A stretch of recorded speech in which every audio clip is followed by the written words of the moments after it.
The blood on Amelia Barrett's hands had long dried by the time she stumbled into Julian, California, but she could still feel its phantom wetness against her palms.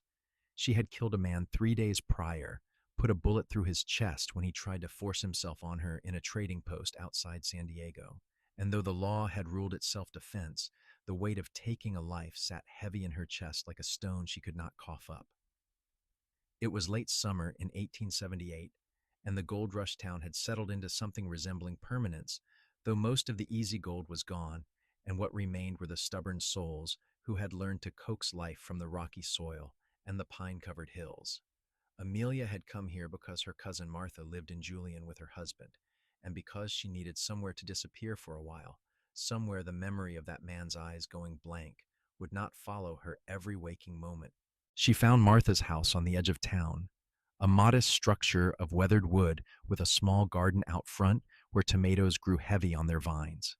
Martha opened the door and immediately pulled Amelia into an embrace that smelled of bread and lavender soap. They had not seen each other in 5 years, not since before Martha married and moved west, but some bonds required no maintenance. "You look like death warmed over," Martha said, pulling back to study Amelia's face. "Come inside. John's at the mill, won't be back until supper." Amelia followed her cousin into the dim coolness of the house and let herself be led to a chair at the kitchen table. Martha poured her water from a clay pitcher and set about making coffee without asking if Amelia wanted any. This was Martha's way, always knowing what people needed before they could articulate it themselves. "I killed a man," Amelia said quietly, and then the whole story came tumbling out like rocks down a hillside, unstoppable once the first one broke loose. Martha listened without interrupting, her hands busy kneading dough for the evening's bread, and when Amelia finally fell silent, Martha simply nodded. "Then he had it coming," Martha said. "You did what you had to do. Now you need to figure out how to live with it." "I do not know how," Amelia admitted. "Time," Martha said. "And keeping your hands busy. You can stay here as long as you need. John and I have the room, and the extra help would not hurt." So Amelia stayed. She took over many of the household tasks, throwing herself into the physical labor of daily life with a desperation that bordered on mania. She scrubbed floors until her knuckles were raw, washed laundry until her arms ached, tended the garden until her back screamed in protest. At night, she lay awake in the small room Martha had prepared for her, staring at the ceiling and trying not to see that man's face in every shadow. It was on a Thursday, 2 weeks after her arrival, that she first saw Logan Sullivan.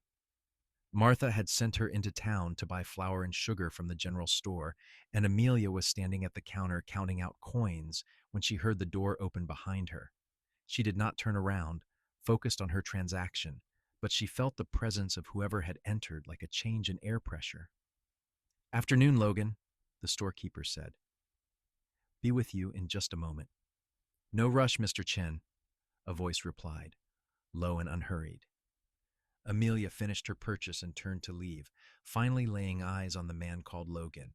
He was tall, perhaps 30 years old, with dark hair that needed cutting and eyes the color of creek water. He wore dusty clothes and had the weathered look of someone who spent most of his time outdoors. He stepped aside to let her pass, tipping his hat slightly, and she noticed his hands, calloused and capable, and the way he moved with an economy of motion that spoke of someone comfortable in his own skin. She nodded her thanks and left the store, thinking nothing more of the encounter until 3 days later, when she saw him again. Martha had convinced her to attend Sunday services at the small church on Main Street, and Amelia sat in the back pew, only half listening to the preacher's sermon about forgiveness and redemption. The words felt aimed directly at her, though she knew this was only her guilt speaking. After the service, people milled about outside in the sunshine, exchanging pleasantries and making plans for the week ahead. Amelia stood slightly apart, not quite ready to engage in small talk, when she noticed Logan Sullivan standing beneath a pine tree, also alone. He was not talking to anyone, just watching the crowd with those calm eyes, and when his gaze met hers, he nodded slightly in recognition. She found herself walking toward him without quite meaning to, drawn by something she could not name. When she reached the shade of the pine tree, she stopped a polite distance away and said, "You are Logan Sullivan." "I am," he said. "And you are Martha's cousin." "Amelia, I think," she said. "Amelia Barrett. Pleased to make your acquaintance properly, Miss Barrett." They stood there for a moment, and Amelia realized something strange. The silence between them was not awkward. She had spent the past 2 weeks feeling like her skin did not fit properly, like every interaction required more energy than she possessed. But standing here saying nothing to this cowboy felt easier than breathing. She did not feel the need to fill the quiet with meaningless words. "You work cattle?" she asked eventually, noting his clothing and the rope burns on his hands. "I do. Have a small ranch about 3 miles out of town. Not much, just me and about 60 head, but it is honest work." "Honest work is good work," Amelia said. Logan nodded, and they fell silent again. Around them, people were starting to disperse, heading home for Sunday dinner, but neither of them moved. Amelia felt something in her chest unknot slightly, some tension she had been carrying since the shooting beginning to ease. "Martha mentioned you were staying a while," Logan said after a time. "Julian is a good place for that. Quiet mostly. People tend to mind their own business." "That sounds perfect," Amelia said, and meant it. "If you need anything, my ranch is the one with the white fence posts. Follow the main road east. You cannot miss it." "Thank you." Logan tipped his hat again and walked away, leaving Amelia standing beneath the pine tree, feeling more settled than she had in weeks. There had been no prying questions, no curious stares, just a simple acknowledgement of her presence and an offer of help if needed. It was exactly what she required. Over the following weeks, Amelia found herself encountering Logan with increasing frequency. She saw him at the general store, at the church, riding through town on his way to or from his ranch. They did not always speak, but they acknowledged each other. And gradually, those acknowledgments turned into brief conversations, and those conversations turned into something more. One afternoon in early September, Amelia was walking along the creek that ran behind Martha's house when she came upon Logan sitting on a large boulder, his horse grazing nearby. He looked up as she approached, and she expected him to greet her, but instead he just nodded and returned his attention to the water flowing past. Amelia found herself climbing up onto the boulder beside him. It was large enough that they could sit comfortably without touching, and she settled herself and looked at the creek. The water was low this time of year, barely covering the smooth stones of the creek bed, but it made a pleasant sound as it moved downstream. They sat there for perhaps an hour, maybe longer. Amelia lost track of time. They did not speak. Logan occasionally shifted position, and once he pulled out a canteen and took a drink before offering it to her, which she accepted. But mostly they just sat in companionable silence, watching the water and listening to the wind move through the pine trees above them. When Amelia finally climbed down from the boulder and headed back toward Martha's house, she felt lighter than she had since arriving in Julian. The silence with Logan had been a balm, asking nothing of her, offering no judgment. She had not realized how much she needed that until it was given. The next time she saw him, it was at the church social held in the town square. Martha had insisted Amelia attend, saying she needed to start integrating herself into the community if she planned to stay, and Amelia had reluctantly agreed. The evening was pleasant, with tables of food and a small group of musicians playing fiddle and guitar and people dancing in the space cleared for that purpose. Amelia stood at the edge of the gathering, watching but not participating, when Logan appeared at her elbow.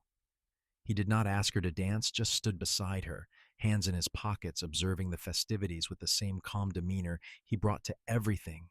After a while, Martha came over, her cheeks flushed from dancing. "Logan Sullivan, why are you not dancing? And Amelia, you should be out there too.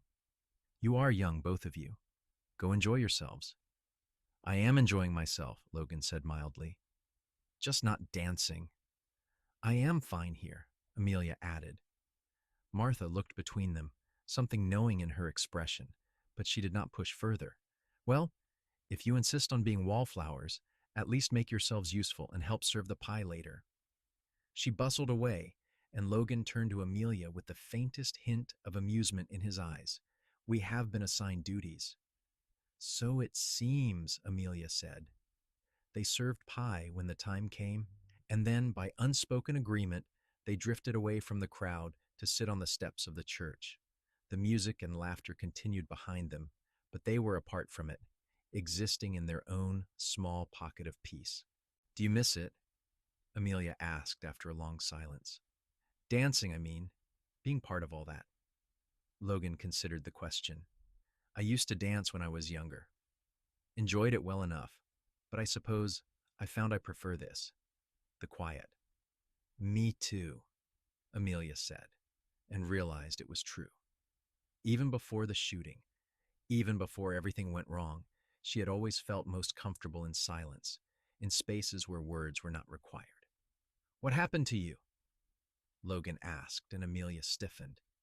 But when she looked at him, there was no prurient curiosity in his expression, just a gentle question from someone who sensed pain and wondered if she wanted to share it. A man tried to hurt me, she said carefully. I stopped him. Permanently. Logan nodded slowly. And now you are trying to figure out how to live with that. Yes. It gets easier, he said. I killed a man once, too. 3 years ago. He was rustling my cattle, and when I confronted him, he drew on me. I was faster, but it still sits with me, some days more than others. Does it ever go away completely? No, Logan said honestly. But you learn to carry it, and eventually you learn that surviving something does not make you a monster. It just makes you someone who survived. Amelia felt tears prick at her eyes, and she blinked them back. Thank you, she whispered. They sat there until the social began to break up, and then Logan walked her back to Martha's house, their footsteps quiet on the dirt road. At the gate, he tipped his hat and said goodnight, and Amelia went inside, feeling like something fundamental had shifted inside her chest. As September turned to October, Amelia and Logan fell into a pattern. She would finish her chores at Martha's house, and then she would walk out to his ranch. The first time she did it, she had not planned to, but her feet carried her there anyway, following the main road east until she saw the white fence posts he had mentioned. Logan was mending a section of fence when she arrived. He looked up, saw her approaching, and nodded. He did not seem surprised to see her. Amelia leaned against a fence post and watched him work, and when he finished, he led her to the porch of his small ranch house, and they sat together on the steps. Sometimes they talked. He told her about growing up in Missouri, about coming west after the war to find a fresh start. She told him about her childhood in San Francisco, about her parents who had died of cholera when she was 15, about the years she had spent working in a seamstress shop to support herself.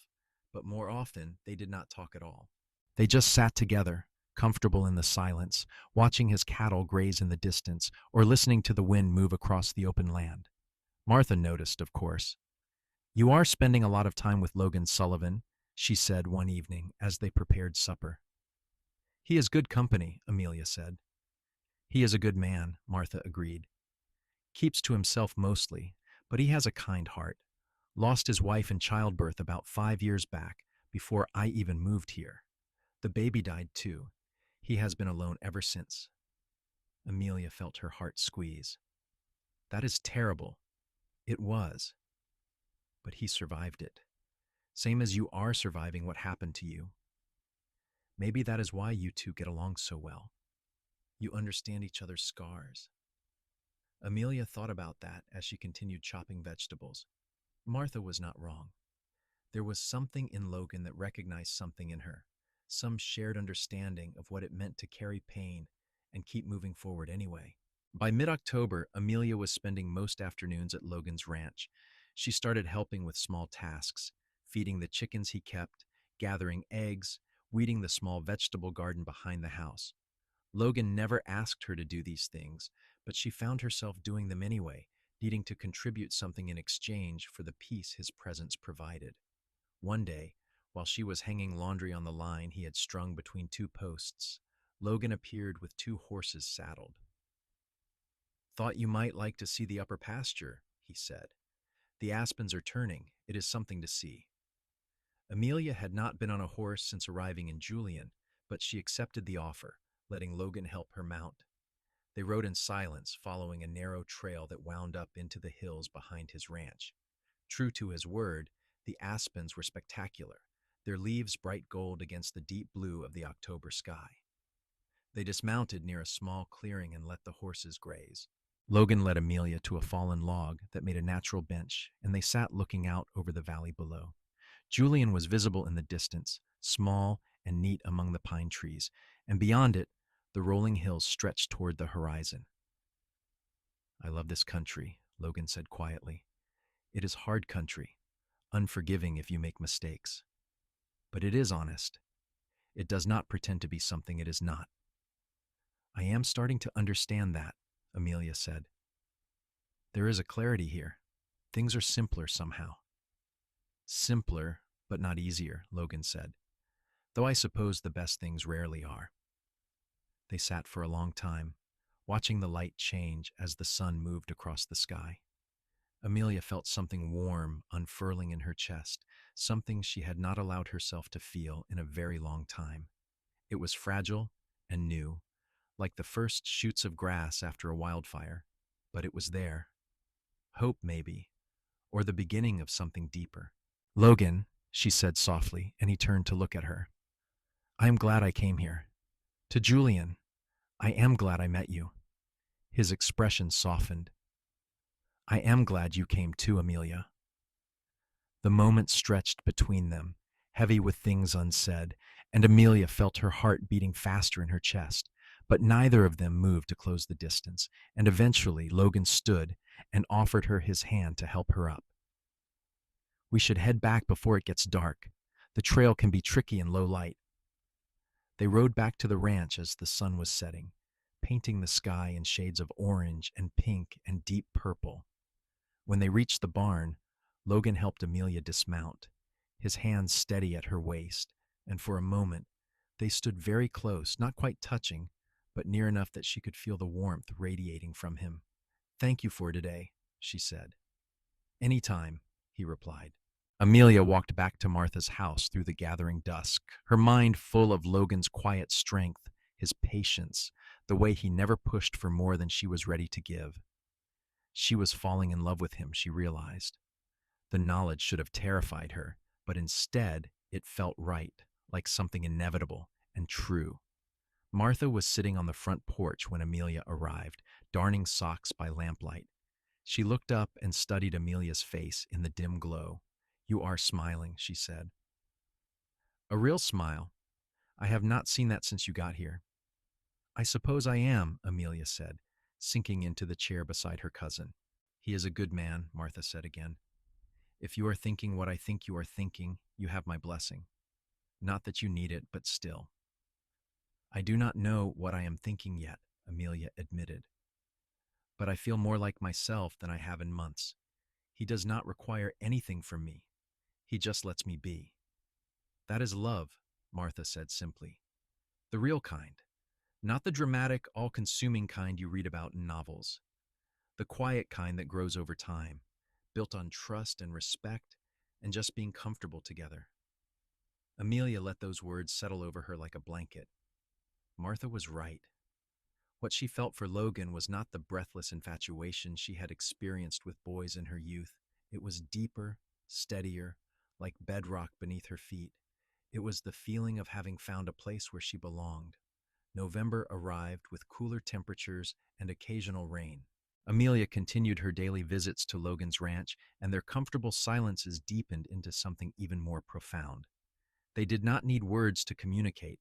A glance could convey a question, a slight smile, an answer.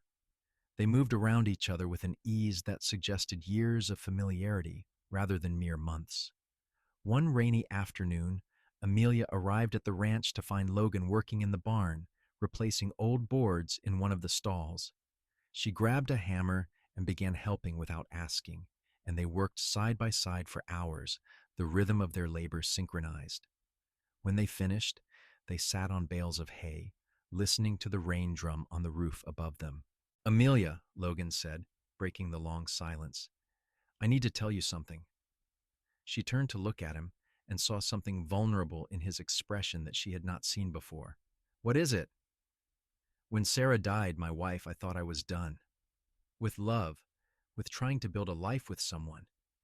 It hurt too much, losing her and the baby. I decided it was easier to just be alone. Amelia waited, her heart pounding, but then you came here and everything changed. Sitting with you, being near you, it does not feel dangerous. It feels like coming home. And I realized I do not want to be alone anymore. Not if being with someone could feel like this. Like what? Amelia whispered. Like peace, Logan said. Like finally being able to breathe properly. Amelia felt tears sliding down her cheeks, but they were good tears, cleansing tears. I feel the same way, she said. When I am with you, the weight of what I did, what happened to me, it does not disappear, but it becomes bearable. You make it bearable.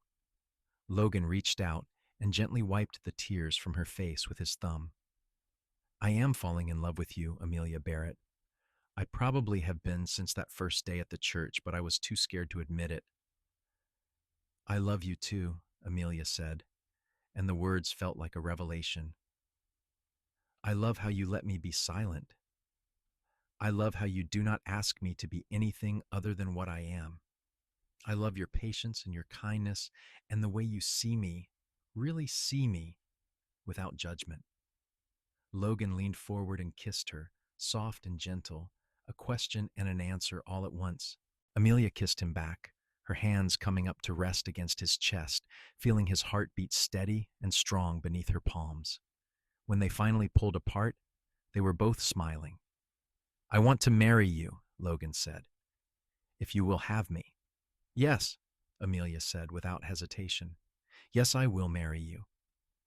They sat in the barn, holding hands, while the rain continued to fall, and Amelia felt like she was finally, truly home. The guilt and shame she had carried since the shooting were still there, but they no longer defined her. She was more than her worst moment. She was a woman who had survived, who had found love in the most unexpected place, who had learned that silence could be its own form of communication. They told Martha that evening, and she cried happy tears and hugged them both tightly. John shook Logan's hand and welcomed him to the family.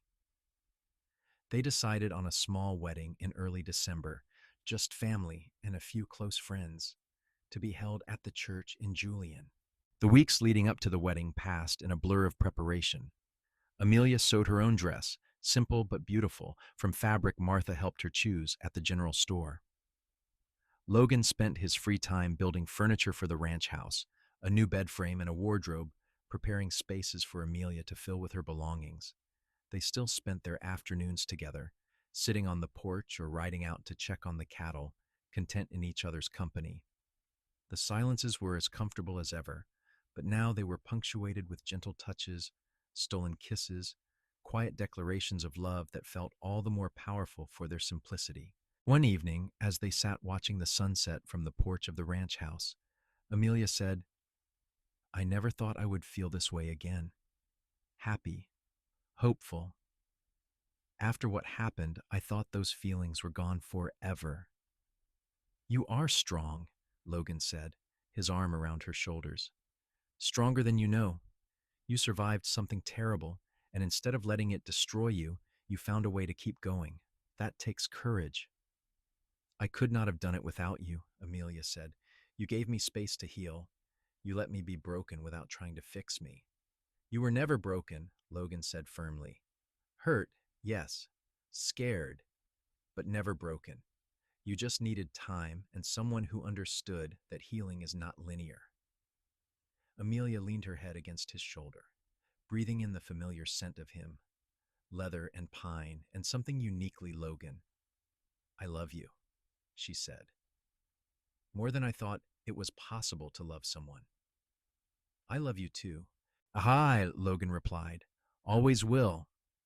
The wedding day arrived cold and clear, the December sky a brilliant blue above Julian. Amelia stood in Martha's bedroom, adjusting her dress for the 10th time, her hands trembling slightly. Martha tied the final ribbons on the back of the dress and turned Amelia to face the mirror. "You look beautiful," Martha said. "Truly beautiful and so happy."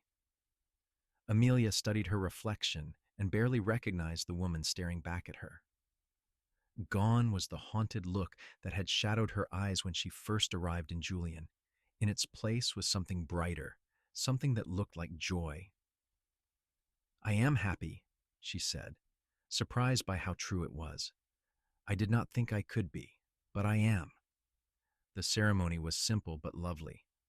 Logan stood at the front of the church, wearing his best clothes, his hair neatly trimmed for the occasion. When Amelia walked down the aisle on John's arm, Logan's face lit up with such pure love that several people in attendance wiped away tears. The vows were traditional, but when Logan promised to love and cherish Amelia for all his days, his voice was thick with emotion. When Amelia promised the same, she meant every word with her entire being. The preacher pronounced them husband and wife, and Logan kissed her gently, while the small gathering applauded. The reception was held at Martha and John's house, with food and drink and music. But Amelia and Logan did not stay long. They were eager to begin their life together, to return to the ranch that was now truly home for both of them. As they rode away from town in Logan's wagon, Amelia looked back once at Julian, at the place that had given her sanctuary when she most needed it. Then she turned forward, toward the future, toward the ranch and the man beside her, and did not look back again. That first night as husband and wife, they lay together in the bed Logan had built, wrapped in each other's arms. They made love slowly, tenderly, learning each other's bodies with patience and care. Afterward, they lay in the darkness, Amelia's head on Logan's chest, listening to the steady rhythm of his heartbeat.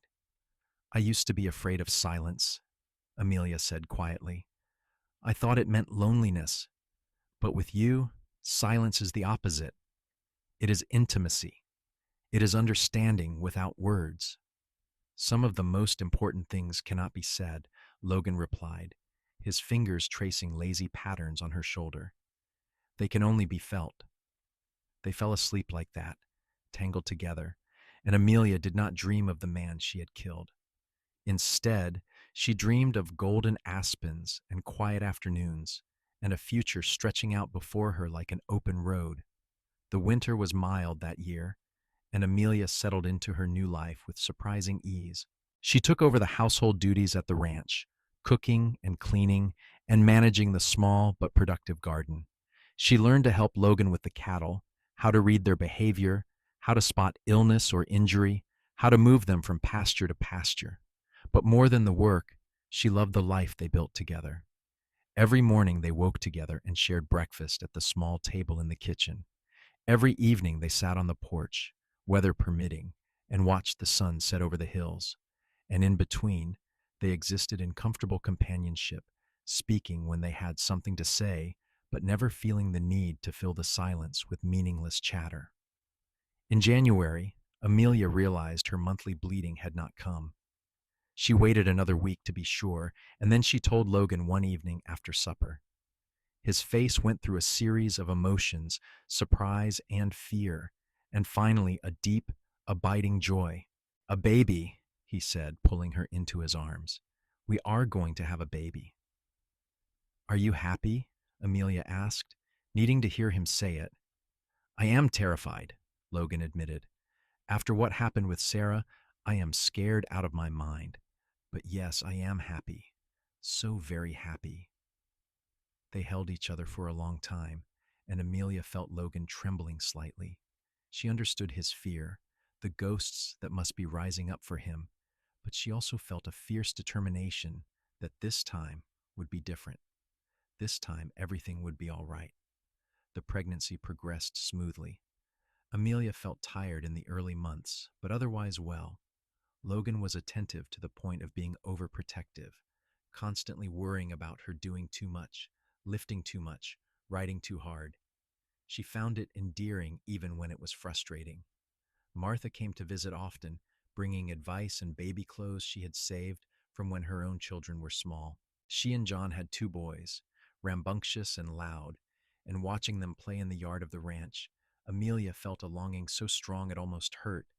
She wanted this, a child of her own, a family built on love and trust and quiet understanding. By March, Amelia's belly had begun to swell noticeably, and she felt the baby move for the first time, a flutter like butterfly wings against her insides. She grabbed Logan's hand and pressed it to her stomach, and when he felt the movement, his eyes filled with tears. "Hello, little one," he whispered to her belly. "We cannot wait to meet you." Spring came early that year, the wildflowers blooming in profusion across the hills. Amelia felt good, strong, more energetic than she had been in weeks. She and Logan took long walks in the evenings, his hand always protectively at her back, talking about names and nurseries and all the small details of bringing a new life into the world. One afternoon in late April, they were sitting on the porch, Amelia knitting a small blanket for the baby, when a rider approached the ranch. Logan stood, his hand instinctively moving to the rifle he kept by the door, but relaxed when he recognized the rider as Sheriff Coleman from town. "Afternoon, Logan, Mrs. Sullivan," the sheriff said, dismounting. He was an older man with kind eyes and a weathered face. "I apologize for the intrusion, but I have some news that concerns your wife." Amelia set down her knitting, her heart suddenly pounding. "What is it?" "The man you killed back in San Diego," the sheriff said gently. "His brother has been making noise, saying it was not self-defense, saying he wants justice. I do not think it will come to anything. The case was closed and clearly ruled in your favor, but I thought you should know, just in case." Amelia felt the blood drain from her face. She had thought that chapter of her life was closed, that she could finally move forward without looking over her shoulder. Logan's hand found hers, squeezing tightly. "Thank you for telling us," Logan said. "We will be careful." After the sheriff left, Amelia sat frozen, her mind racing. Logan knelt in front of her, taking both her hands in his. "Look at me," he said firmly. "Nothing is going to happen. You are safe here. We are safe." "How can you know that?" Amelia whispered. "Because I will protect you," Logan said. "Whatever comes, we will face it together." "You are not alone anymore, Amelia. You are never going to be alone again." His certainty calmed her somewhat, but that night she lay awake long after Logan had fallen asleep, her hand protectively over her swelling belly. She had worked so hard to build this new life, to find peace after violence.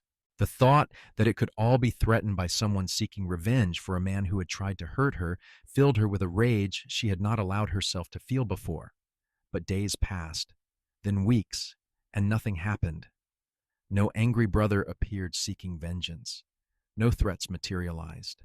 Gradually, Amelia relaxed, allowing herself to believe that perhaps the sheriff's warning had been just that, a warning of something that would never come to pass. By late May, she was very pregnant, her belly large and ungainly, the baby active and strong inside her. Logan fussed over her constantly, barely letting her do anything more strenuous than sitting and knitting. She bore his attention with good humor, understanding that his fear came from a place of love and loss. On a warm afternoon in early June, Amelia felt the first contraction. It was not painful, just a tightening across her belly, but she knew immediately what it meant. "Logan!" she called, and he came running from the barn, taking one look at her face and understanding.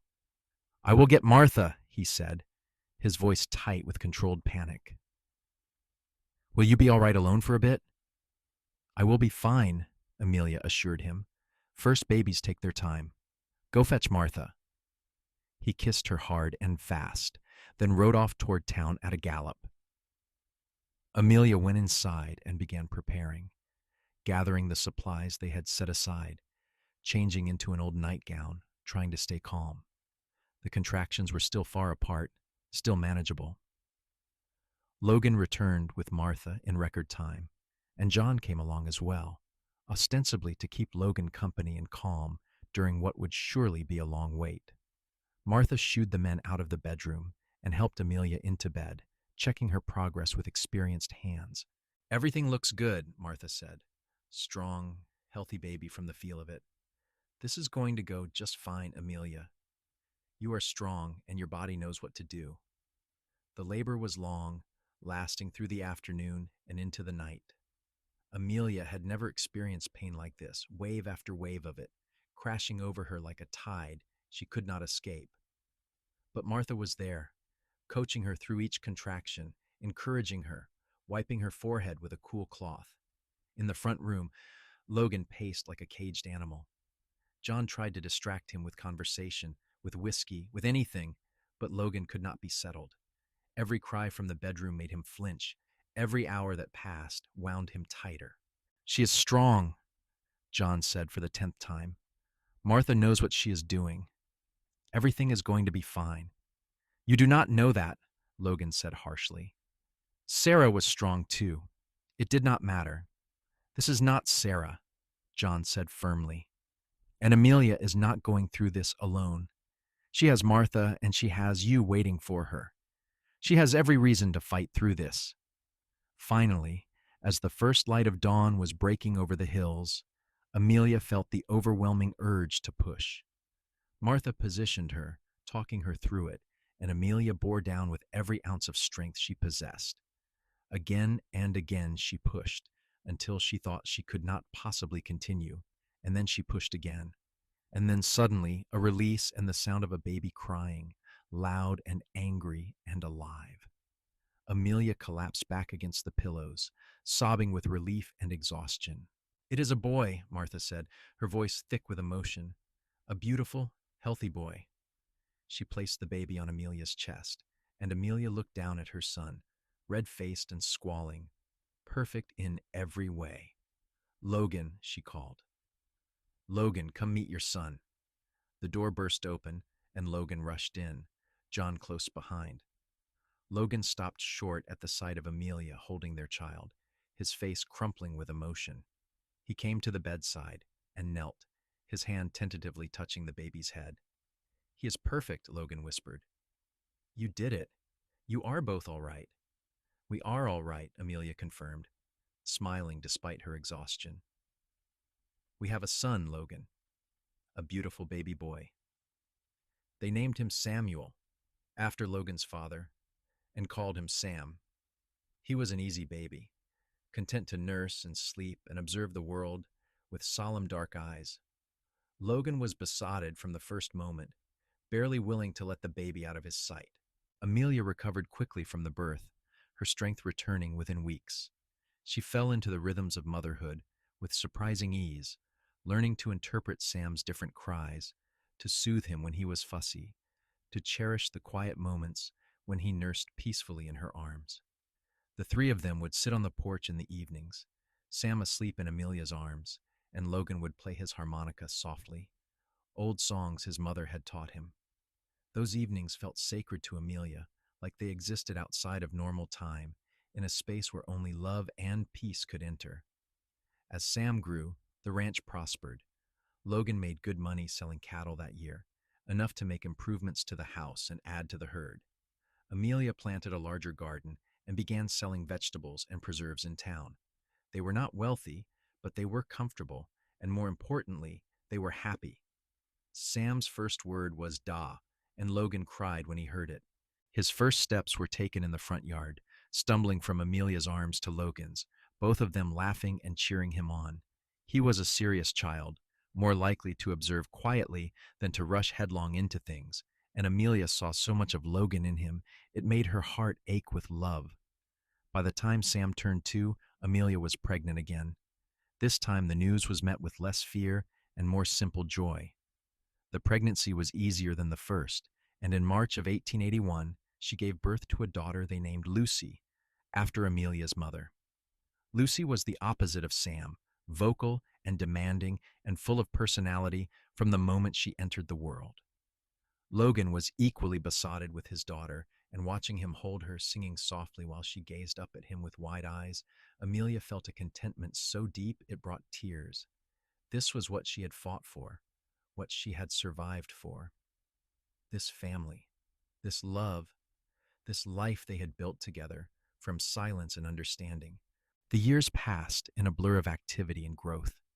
Sam started helping Logan with small tasks around the ranch, following his father everywhere with devoted eyes. Lucy was into everything, fearless and curious, keeping Amelia constantly on her toes. The ranch continued to prosper, and they added on to the house, building more bedrooms and a proper parlor. Amelia still sometimes thought about the man she had killed, but the memory had lost its sharp edges. It was part of her history, but no longer defined her present. She had learned to forgive herself, to accept that she had done what was necessary to survive, and that survival had led her here, to this life, to Logan and their children, and the peace they had found together. On their 5th wedding anniversary, Logan surprised her by taking her back up to the clearing where the aspens grew. John and Martha watched the children for the afternoon, and Logan and Amelia rode up the familiar trail, now well worn from years of regular visits. They sat on the same fallen log where they had sat years before, but so much had changed. Amelia was no longer the haunted woman who had stumbled into Julian seeking refuge. She was a wife, a mother, a rancher, a woman who had found her place in the world. "Do you remember the first time we sat together without talking?" Logan asked. "At the creek that day." "I remember," Amelia said. "I remember thinking that I had never felt so comfortable with another person, that I did not have to perform or pretend or explain myself. I could just be." "You still do not," Logan said. "Have to be anything other than yourself, I mean. That is what I love most about you. You are exactly who you are, no pretense, no games. Just Amelia." "Just Amelia is enough?" she asked, though she knew the answer. "Just Amelia is everything," Logan replied, and kissed her. They made love there in the clearing, slow and sweet, and afterward they lay in the grass looking up at the sky through the aspen leaves, talking about everything and nothing. It was perfect, exactly what they both needed. As they rode back to the ranch that evening, Amelia thought about the journey that had brought her here. The violence, the fear, the guilt, and then the slow healing, the quiet love, the family she had built. Life was not always easy, even now. There were droughts and hard winters, sick cattle and broken equipment, the endless work that came with ranching. But through it all, she had Logan, and he had her, and together they could weather anything. Sam was 5 now, tall for his age, and serious-minded, already showing an aptitude for working with animals. Lucy was 3, a whirlwind of energy and mischief, constantly making them laugh with her antics. Watching them grow, teaching them about the world, Amelia felt a pride and purpose she had never imagined possible. One autumn evening, when Sam was 7 and Lucy 5, the family sat together on the porch after supper. Sam was reading haltingly from a primer Martha had given him, determined to learn his letters. Lucy was building towers from blocks Logan had carved for her, knocking them down with glee and building them again. Logan and Amelia sat close together on the porch swing, his arm around her shoulders, watching their children with quiet contentment. "Do you ever think about how different our lives could have been?" Amelia asked softly. "If I had not come to Julian, if we had not met." "I try not to," Logan said, "because imagining a life without you in it is too painful to consider. You are my partner, Amelia, my best friend, the person who understands me better than anyone ever has. I thank God every day that you walked into my life."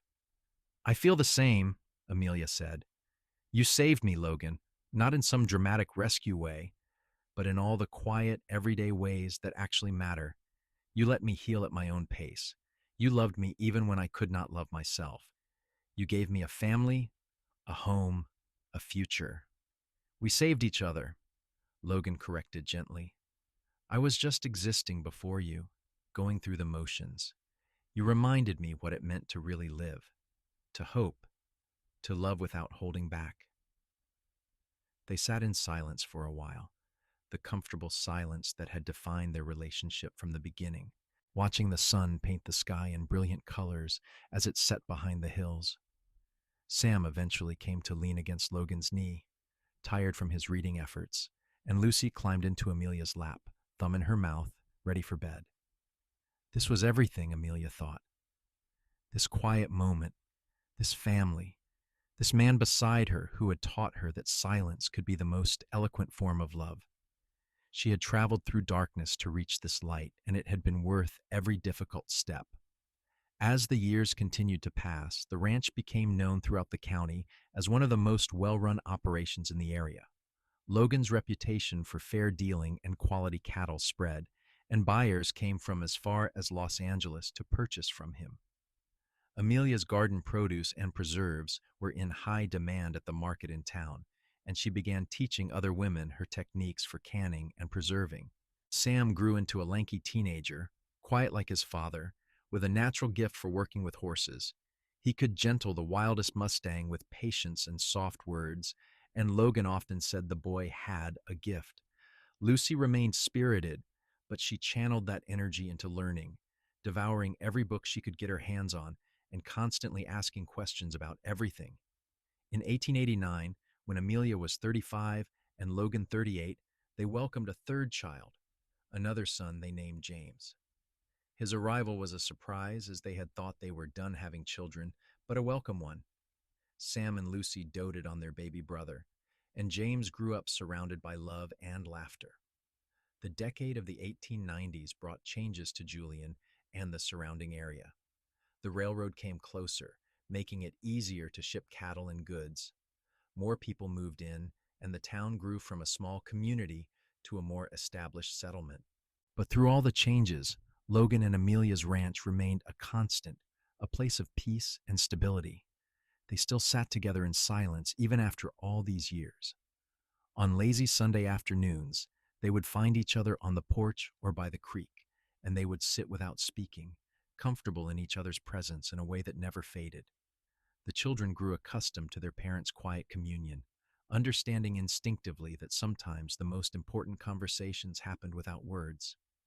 When Sam turned 18, he asked a girl named Elizabeth from town to marry him, and she accepted.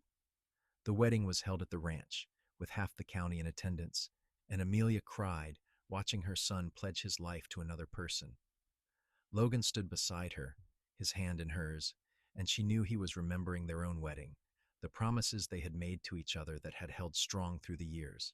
Sam and Elizabeth built a small house on the far edge of the ranch property, and Sam continued working the cattle alongside his father. It gave Amelia great joy to see the legacy they had built, continuing into the next generation, to know that the land and the life they had worked so hard for would endure. Lucy, at 16, announced her intention to become a teacher. She had always loved learning, and the idea of sharing that love with children appealed to her greatly. Logan arranged for her to attend a teaching college in San Diego, and though Amelia worried about her daughter being so far away, she was proud of Lucy's ambition and determination. James, still young, showed signs of inheriting both Sam's way with animals and Lucy's quick mind. He was curious about everything, constantly following his father and older brother around the ranch, asking questions and soaking up knowledge like a sponge. In 1898, Logan and Amelia celebrated their 20th wedding anniversary. Their children threw them a party at the ranch, inviting everyone they knew. There was food and music and dancing and speeches about the couple who had built such a strong foundation for their family. But the moment Amelia treasured most came later, after the guests had left and the children were cleaning up. She and Logan slipped away to their favorite spot by the creek, now accessible by a well-worn path they had walked thousands of times over the years. They sat on the boulder, now smooth from 2 decades of their presence, and watched the water flow past. 20 years, Amelia said. Sometimes it feels like yesterday that we met. Other times it feels like I have known you forever. Both are true, Logan said. That is the mystery of love, I think, how it can be brand new and ancient at the same time. I would not change a single thing, Amelia said. Not one moment, not one decision. Everything led me here, to you, to our family, to this life. Even the hard parts, even the painful parts, they all had purpose. I love you, Logan said, simple and direct as always. More than I did the day we married, and I loved you plenty then. I love you too, Amelia replied. Always have, always will. They sat in silence as the stars began to appear in the darkening sky. Two people who had found in each other exactly what they needed, who had built a life on the foundation of quiet understanding and unwavering love. As the new century dawned, the Sullivan Ranch continued to thrive. Sam and Elizabeth had two children of their own, a boy and a girl, and the ranch house rang with the laughter of grandchildren. Lucy returned from teaching college and took a position at the school in Julian, living in town during the week but coming home every weekend.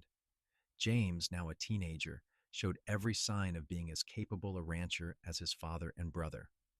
Logan's hair had gone gray, and there were deep lines around his eyes, but he was still strong, still capable of a full day's work. Amelia had a few silver strands in her dark hair and the beginnings of wrinkles, but Logan told her she was more beautiful than ever, and she believed him because his eyes said what his words sometimes could not. They still took their rides up to the aspen grove every autumn, still sat on the porch every evening weather permitted, still found comfort in each other's silence. The love between them had only deepened with time, growing roots that reached down into bedrock, unshakable and eternal. One evening in the summer of 1902, when they were sitting on the porch watching their grandchildren play in the yard, Sam came to sit with them. He had something serious on his face, and Amelia felt a flutter of worry. "What is it, son?" Logan asked. "I want to talk to you both about the ranch," Sam said. "I know I am meant to take it over eventually, when you two are ready to step back, and I want that, I do. But I have been thinking about expanding, maybe buying the property adjacent to ours that just came up for sale. It would double our grazing land." Logan looked at Amelia, and she saw the pride in his eyes. Their son was thinking about the future, about growth and possibility. "What do you think?" Logan asked her. "I think it is a sound idea," Amelia said. "And I think Sam has proven he has the head for this kind of decision. If he thinks it is the right move, I trust his judgment." They talked for hours that evening, 3 generations of ranchers discussing land and cattle in the future. By the time they were done, it was decided. Sam would purchase the adjoining property, and Logan would begin gradually turning over more of the day-to-day operations to his son, though he would always be involved. It felt right, the natural progression of things. Logan and Amelia had built this legacy, and now they could watch it grow beyond even what they had imagined. But more than the land, or the cattle, or the financial success, what mattered most was the family they had created, built on love and respect, and the understanding that some of the most important things could never be spoken, only felt. As Logan and Amelia moved into their 60s, they stepped back more from the physical labor of ranching. Though Logan still spent most days outside, checking on the cattle or mending fences or simply riding the land he loved.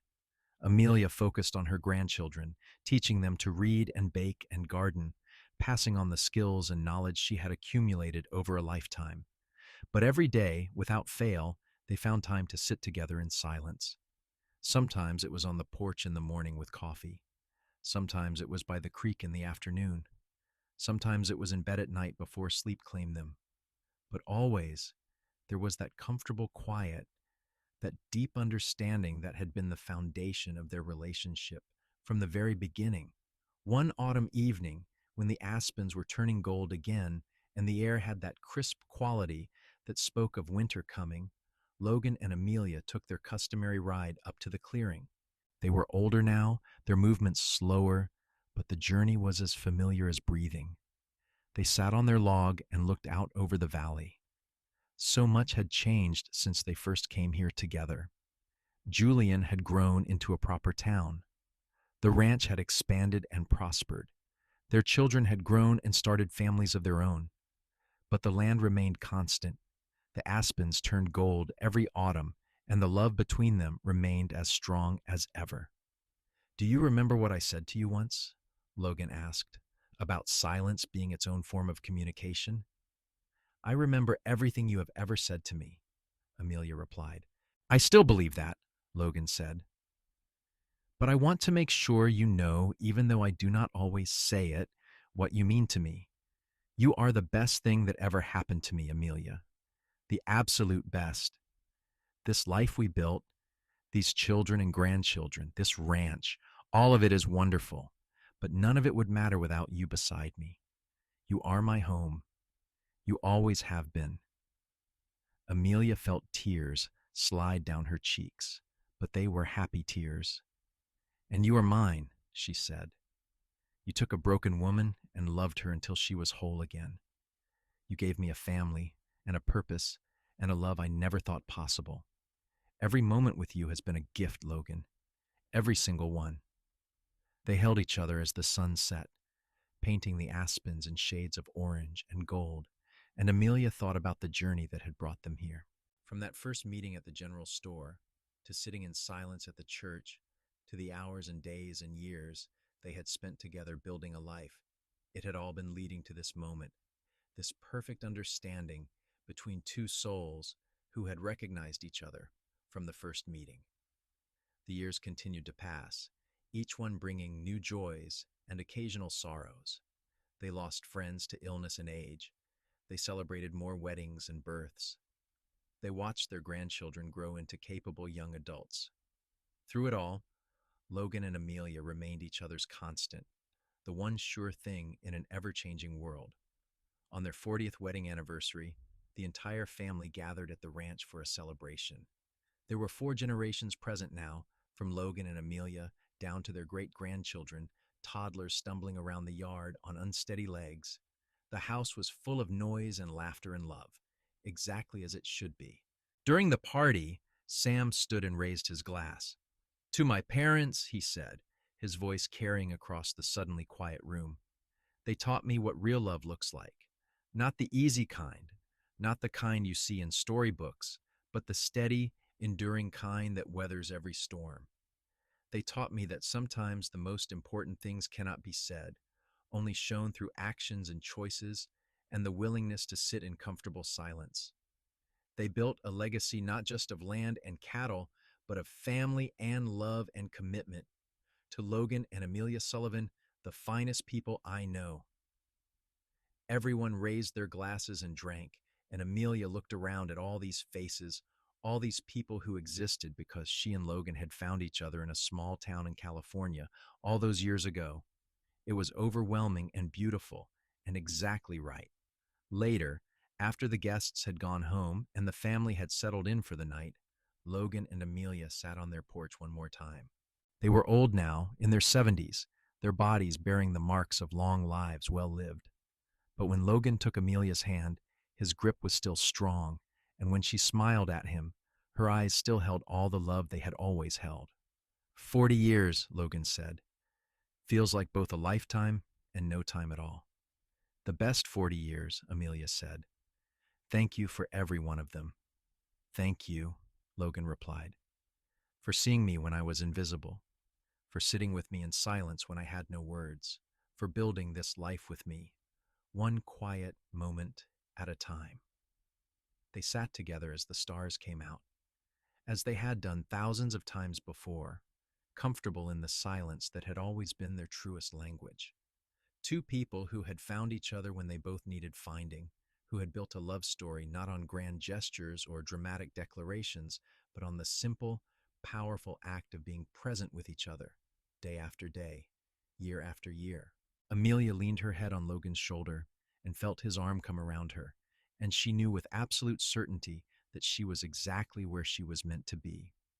The journey from that frightened woman who had stumbled into Julian, carrying the weight of violence and guilt, to this grandmother surrounded by love and family, had been long and sometimes difficult. But every step had been worth it, because every step had led her to Logan, to this life, to this moment. I love you, she whispered. I love you too, Logan replied. Always have, always will. And in the comfortable silence that followed, they sat together under the stars, 2 hearts beating in perfect rhythm, 2 souls who had found their home in each other. The ranch would continue, the family would grow, the legacy would endure.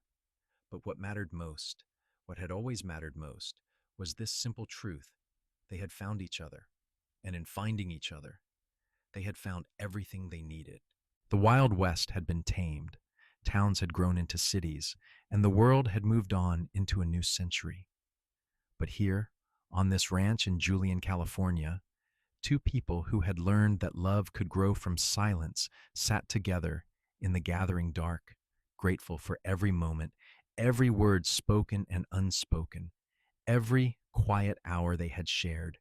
It was not the kind of love story that would be written about in books or sung about in songs. It was better than that. It was real, and it was theirs, and it would last until the end of their days and beyond.